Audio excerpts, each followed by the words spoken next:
Fallout's animals feel wrong. Death claws, rad scorpions, giant insects. They don't behave right, and they don't scale right, and they don't really feel like real products of evolution. But this isn't a mistake. Fallout's creatures don't break the rules of biology, because they follow a different set of rules entirely.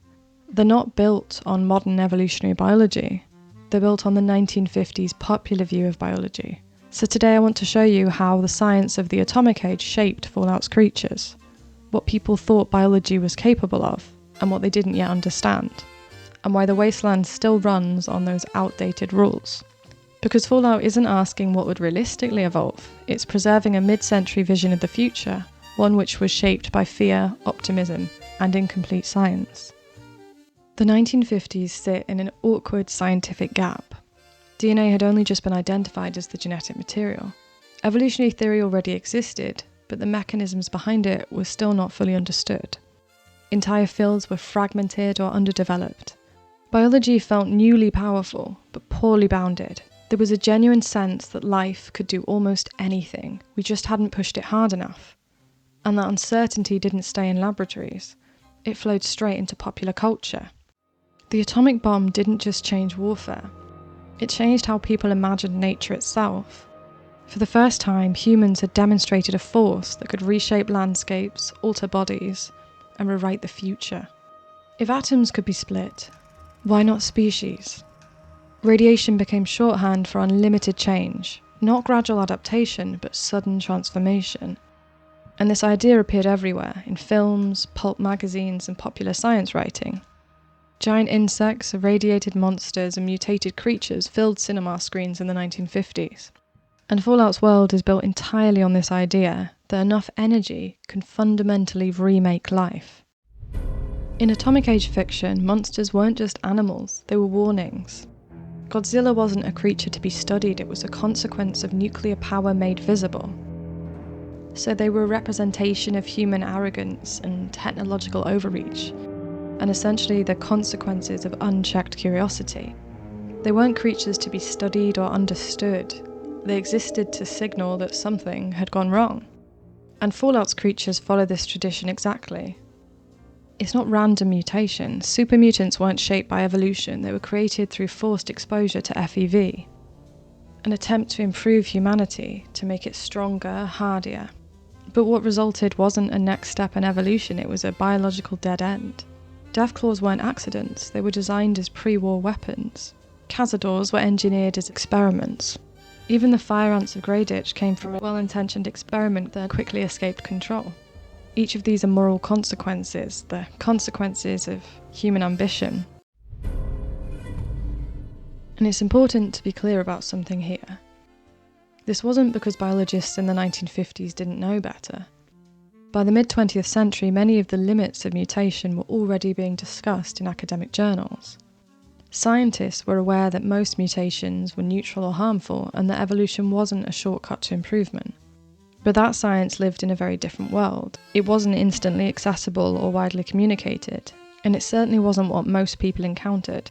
What the general public saw wasn't journal articles, they saw films, magazine illustrations, and popular science books. Publications like Popular Science, Popular Mechanics, and Life represented radiation and mutation as powerful, transformative forces.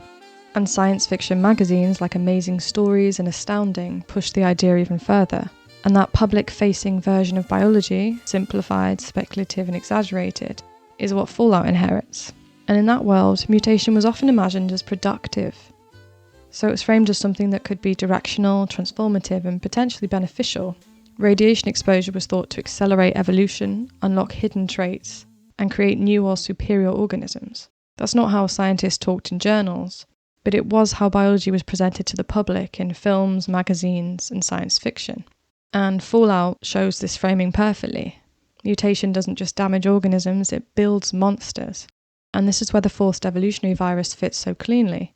FEV formalises the atomic age belief that mutation is a tool, something that can be directed, controlled, and improved. Another deeply 1950s idea was that life could be designed.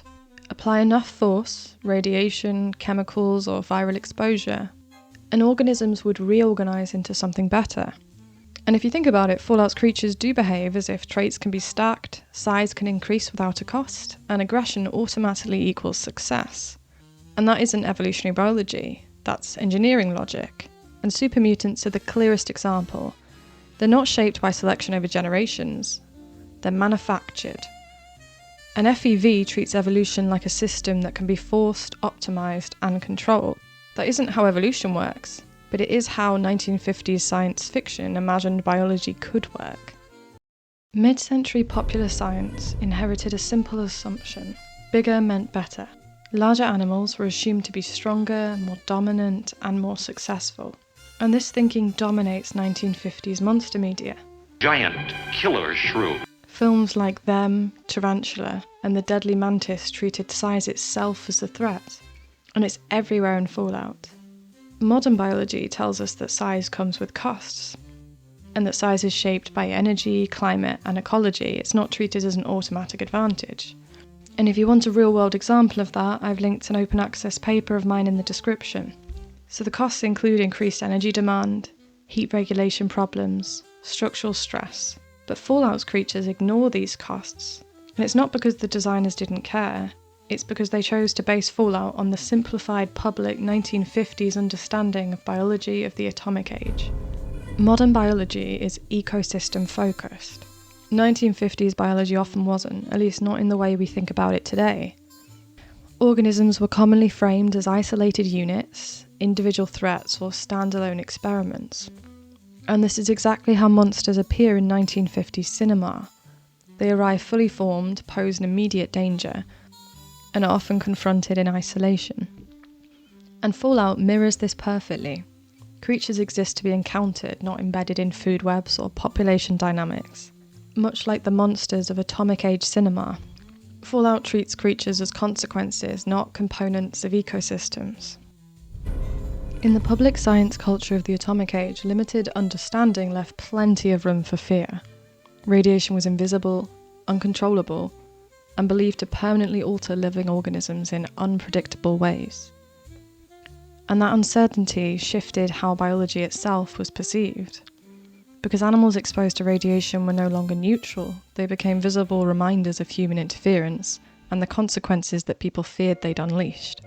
The Forced Evolutionary Virus embodies both sides of atomic age thinking: the hope that life could be perfected, and the fear that it could be irreversibly damaged. That tension is written into Fallout's creatures. Often they're exaggerated, unstable, and just visibly wrong. And they're not meant to be realistic, they're meant to be unsettling. Despite being outdated, Fallout's biology feels internally consistent, and this is because it's anchored to a single historical worldview.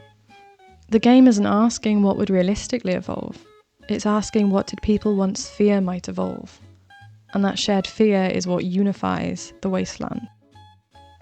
Fallout's animals aren't products of modern evolutionary biology, they're products of a time when mutation felt limitless, and biological constraints weren't yet clear, and science inspired awe and dread in equal measure.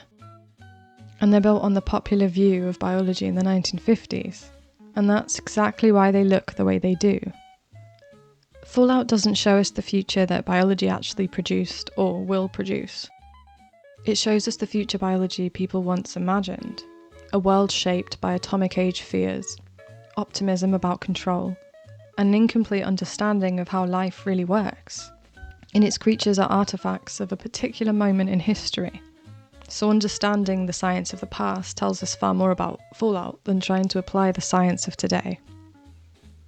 If you enjoyed this, I have more Fallout videos where I break down biology and the speculative science of the wasteland, and you can find those on the channel.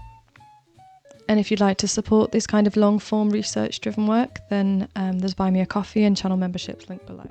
As always, thanks for watching, and I will see you next time.